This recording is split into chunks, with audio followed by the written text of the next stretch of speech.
Imaginez si votre simple naissance changeait les cours de l'histoire. 仕方ない。少し乱暴しようか。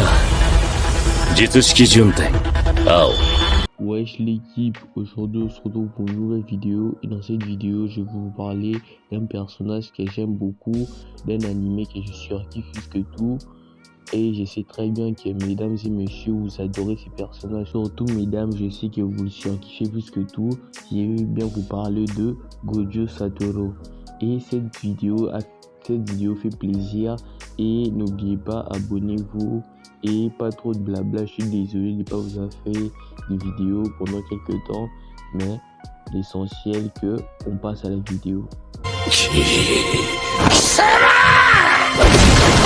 Gojo Satoru, né le 7 décembre 1989, qui est issu du 3 plus grands clans dont le simple regard était synonyme de terreur. Oui, c'est Subo Regarde qui déjà étant enfant a une prime sur sa tête, sachant que dans son clan, il est la personne qui obtient le pouvoir ultime après la 6e génération.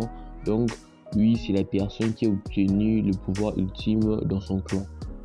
Et s'ensuit de cela, il intègre l'école de Jujutsu de Tokyo et il s'est fait un ami, et cet ami est Geto. Geto qu'on découvre au début de l'anime, pour ceux qui ont regardé l'anime, comme antagoniste qui veut éliminer Gojo Satoru. Et à cette époque, ils étaient comme des frères et ils étaient considérés comme les deux plus grands, les deux personnes les plus fortes de l'école de Jujutsu. Parce que pour l'instant, Gojo ne contrôlait pas encore la totalité de ses pouvoirs, et j'ai bien dit pour l'instant. Bien évidemment! Bien évidemment! Bien évidemment! Il contrôle encore le bleu qui est l'inversion et c'est déjà stratosphérique, mais n'oublions pas qu'il a toujours les Rengoku et l'infini qui sont des pouvoirs qu'on peut qualifier d'héréditaires de son clan. Et s'ensuit, il a une mission cruciale. Bon, je vais pas trop entrer dans les détails, mais après avoir presque failli mourir, il arrive à contrôler le rouge. Et grâce au rouge, il arrive à créer une forme d'énergie. En additionnant le rouge et le bleu, il arrive à créer une force stratosphérique qu'on peut dire imaginaire qui rase tout dans son passage. Et cette force qu'on peut qualifier, on appelle ça le violet.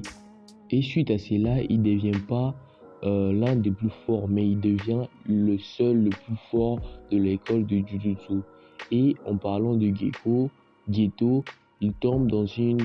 il est tombé dans une profonde dépression qui l'a amené à développer une haine énorme sur l'humain. Et si vous voulez, je peux vous faire une vidéo consacrée à Geto, mais bon les gars, c'est déjà la fin de cette vidéo.